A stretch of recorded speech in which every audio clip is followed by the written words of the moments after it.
The reaction from Caracas began long before officials stepped in front of microphones. Even inside the corridors of the Miraflores Palace, the mood had shifted sharply the moment Washington's classification took effect.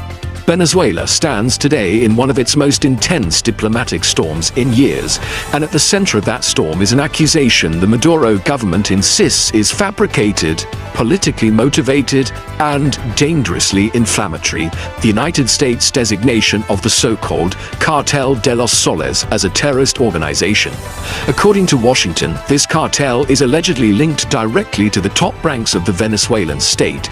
According to Caracas, it is, in their words, a ridiculous lie. The action by the US government is not an isolated measure.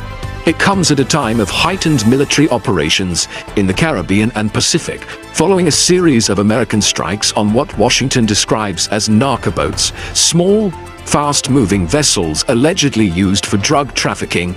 More than 80 people have been killed in these operations, and while US officials insist the targets were drug traffickers, the Maduro government disputes the legitimacy of these raids, calling them extrajudicial executions and demanding that Washington provide proof of its claims.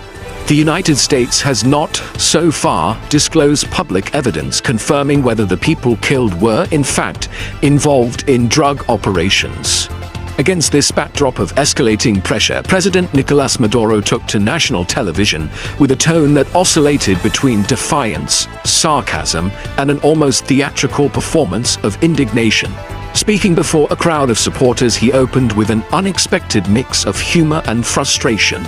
"I'm amazed to see my photo and my image on Fox News and CNN," he said, pausing for effect. "And I say, damn how far you've come, Nico." The crowd laughed.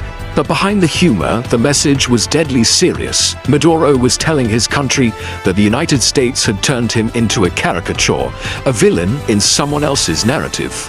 Moments later, he sharpened the tone, adding, "What are they afraid of me?